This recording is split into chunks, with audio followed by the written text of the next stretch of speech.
Welcome back to the channel. This is Ryan at Pilot Ryan Media, RC3D Fab Factory as well. I've got 2,800 hours on my X1C and I just got this H2D, and these are Bambu Labs products. I like them. They're all I have experience with. I hit the ground running with 3D printing, just relying on the defaults. But what I'm going to show you today is what I wished I knew before I made all of the trucks that I've made to date.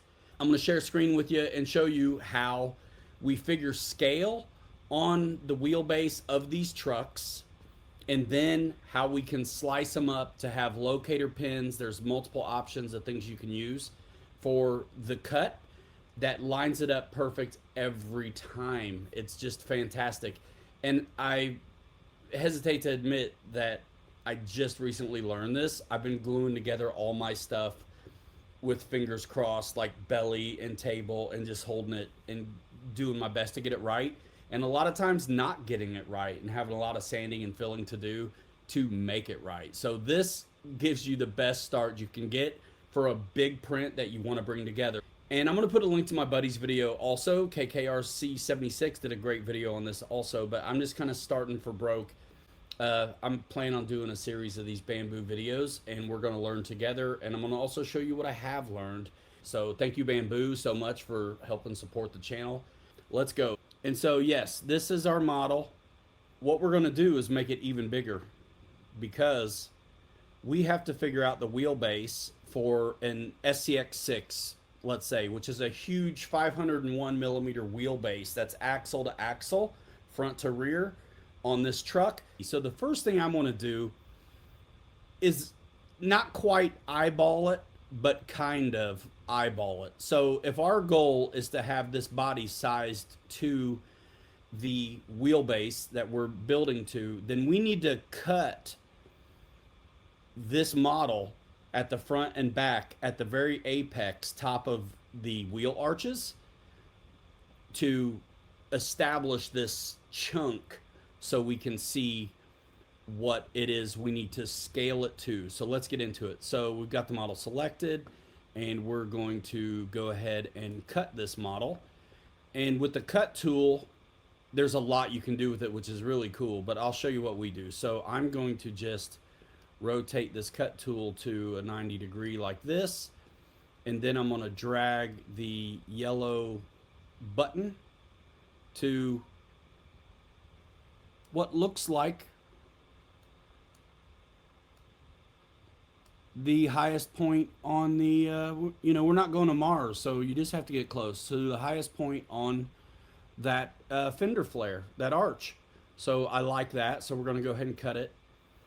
And you don't have to worry about reassembling this model, because what we're going for here is just the size that we need to scale to get to 501.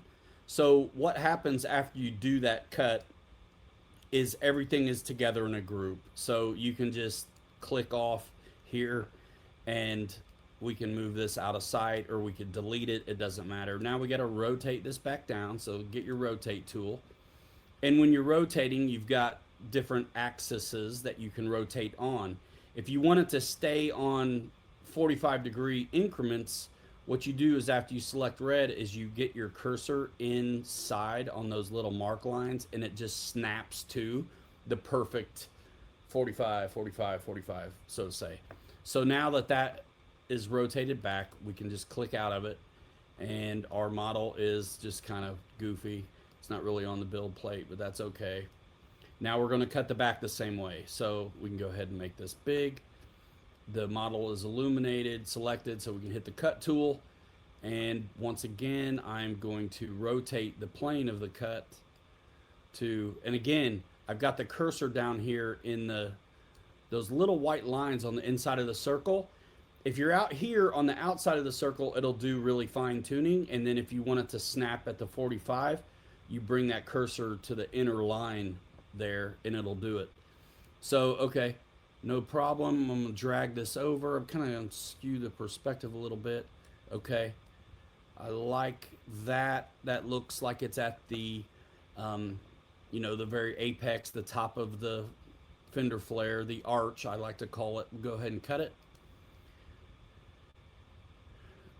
by hitting the perform cut, not the yellow thing.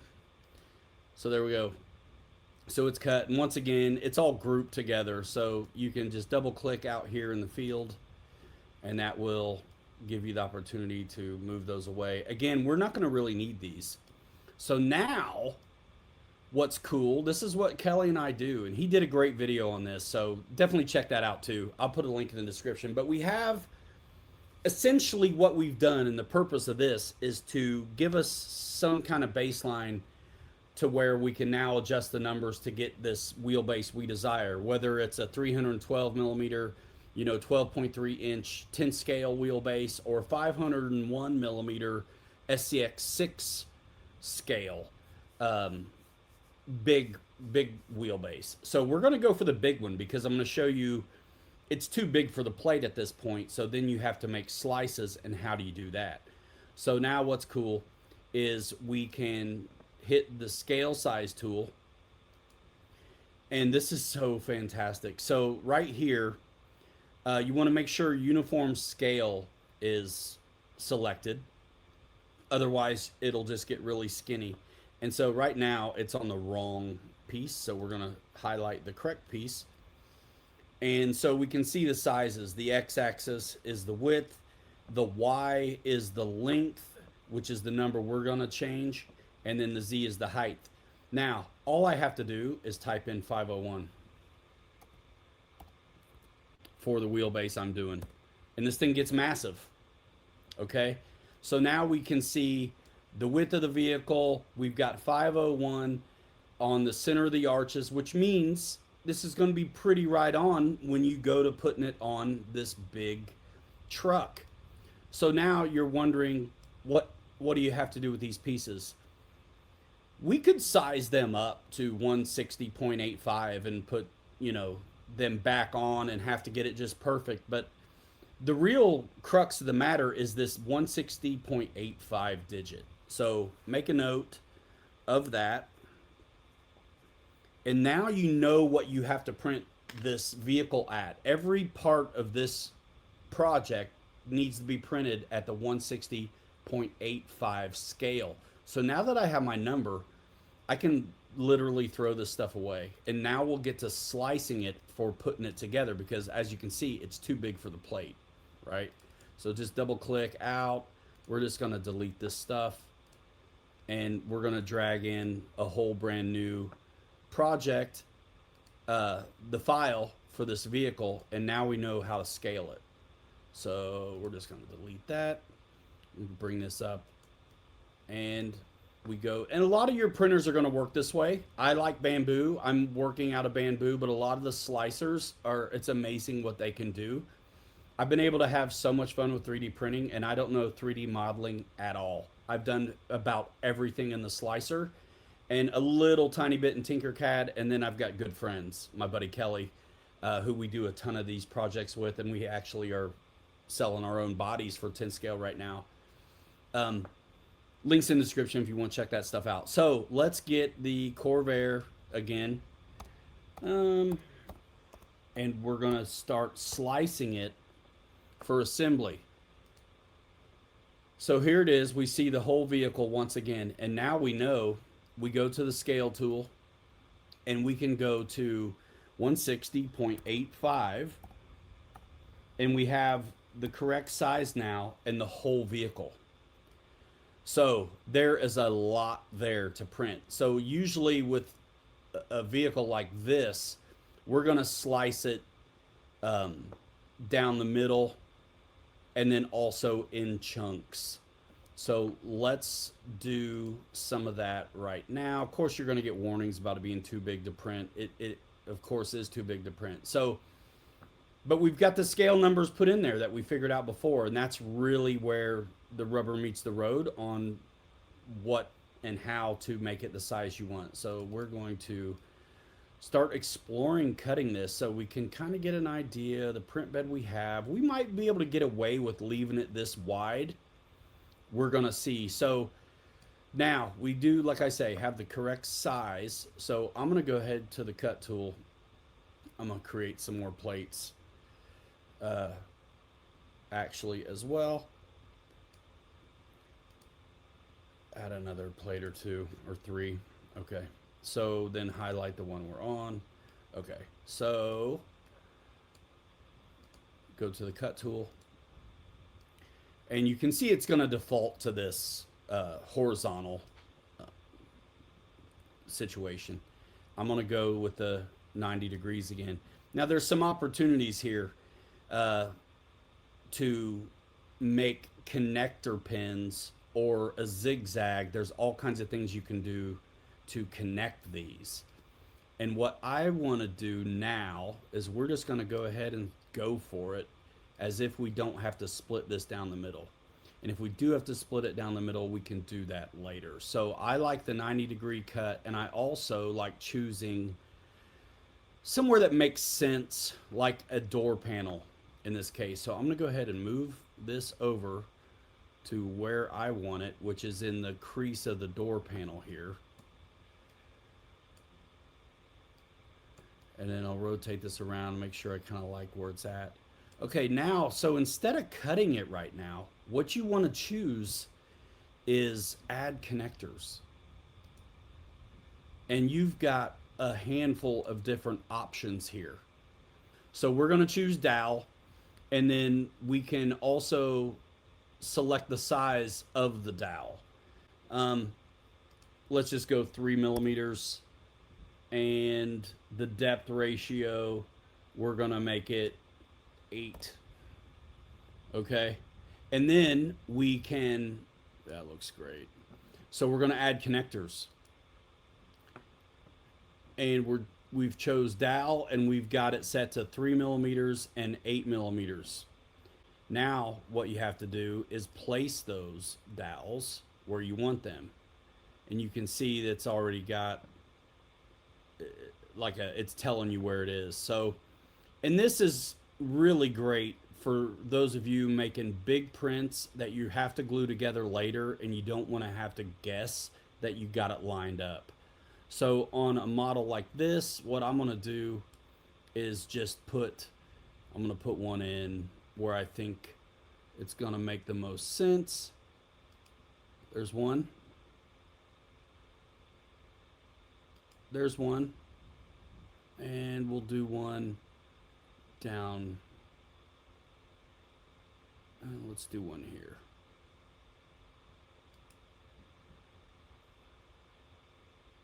And there.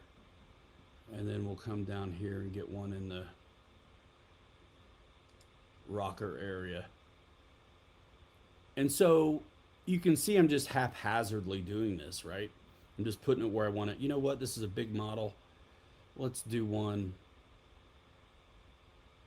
I would do one in the middle, but if we have to split this thing, I don't want to be in the way. So now what you do is click confirm connectors. Boom. And what's fantastic now is we'll say perform cut. And the holes are there. And you can see they're there on the other side too, in the perfect spot. So you only have to place them on the one piece, and it translates it over into exactly where it needs to be, which is fantastic.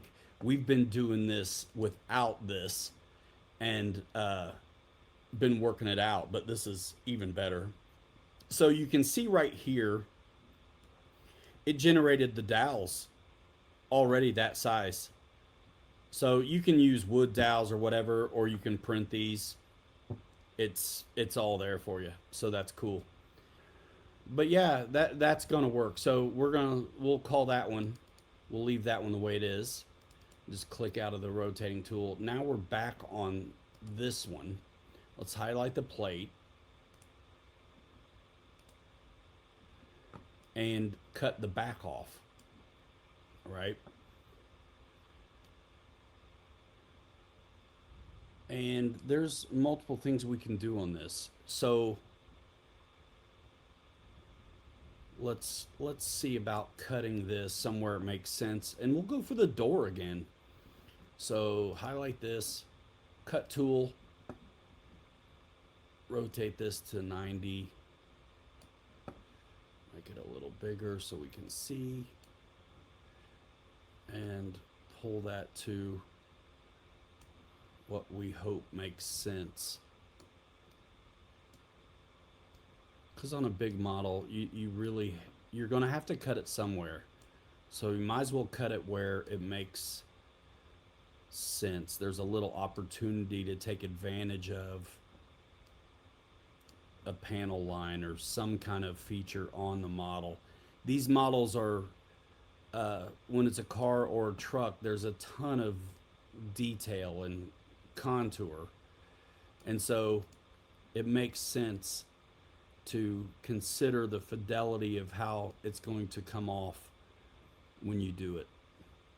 All right, so we've got our holes there. Now we're going to add connectors to this piece. And they're going to default to the same size that we picked before. We're staying with dowel. If you want to see plug, snap, or thread, that's something that we can do. But I'm showing you what we do, and I really like this. So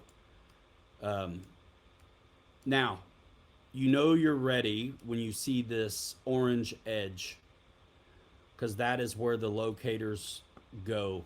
So once again, we get to tell it where we want it, and you can, bring it in and get kind of detailed with it. But the beauty is it doesn't matter that much because it transposes perfectly to the other cut piece.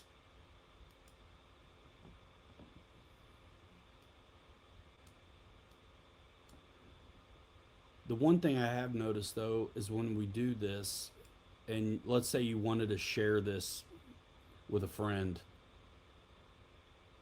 I have not figured out how to export the STL and it keep these holes, these connectors. So if one of you knows how to do that, tell us in the comments below. So now we're going to confirm the connectors, and it's as easy as that. And we also now need to go ahead and perform the cut. And it did it. So you can see, of course, it's both are highlighted together. But like when I zoom in and we look at this, I've got the holes right where I put them. And then the other piece has them as well. We're looking at it from underneath. You can see right here. So, and of course it generated its own dowels also. So this is just the coolest thing. So that means that when I put this together, I do not have to worry about lining it up perfectly because it's got locator pins. And this is something I wish I knew. I'm so embarrassed I didn't know it before. I knew it existed, but I didn't know how people did it. Okay, that's that. So I plan on doing more of these. Bambu, thank you so much for getting these printers out to me. 2,800 hours on the X1C. I am still on the first two hot end nozzles that came with it. My goal here is to show you how we do our big prints, whether it's 10 scale or a large 6 scale print. The slicing, the orientation, the locator pins, and how to paint color into the project is what I really want to show you. And also using modifiers. We've created these mounting mechanisms on these bodies because that's the big challenge. And so sometimes you don't need a high infill on the body because it's got a shell on both sides. And you can, of course, adjust the wall thickness too, which means you can alleviate some of the infill. But where they mount to the chassis is an area that we still want to keep robust and strong. So using modifiers, we can do that. So we can print the whole shell of a body at a low infill, but still have it be pretty intense where we know most of the work is going to be done to hold this thing to the chassis. So stick around. Let me know in the comments what you think, what you want to see next. A lot of these strategies are going to work with multiple printers and slicers. I, for one, am a Bambu fan. It's all I've really got experience with, and I hit the ground running 2,800 hours worth before I really ever started deviating from the defaults. So if you do a good job at telling it what filament's in there, uh, you're going to have great results. Play with orientation, get into printing. It'll change your hobby life for the better. I've been in the RC for so long, and the 3D printing is just a small percentage of that time. But for the last couple years, every video I've made in RC, except for just a couple, has been a 3D printed project that we're showing off a body for or whatever. Because we're making bodies that we can't just buy for RC.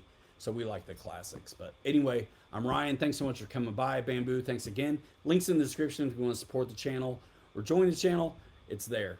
Also, where we go shopping for RCs and some of our product that we use, and of course, Bambu. Thank you so much. We'll see you in the next one.